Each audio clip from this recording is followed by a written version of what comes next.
అందరికీ నమస్కారం. నేను మీ Shankar. Welcome to political minds. ఈ రోజు మనం మాట్లాడుకోే కాన్స్టిట్యున్సీ వచ్చేసి మంగళగిరి కాన్స్టిట్యున్సీ.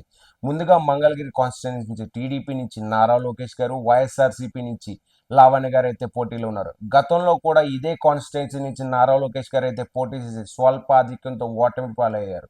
అప్పుడు ఉన్న పరిణామాలు పరిగణలోకి తీసుకుంటే అప్పుడు త్రిముఖ పోటీల్లో నారా లోకేష్ గారు అయితే 5,000 ఓట్లతో ఓటమి పాలయ్యారు.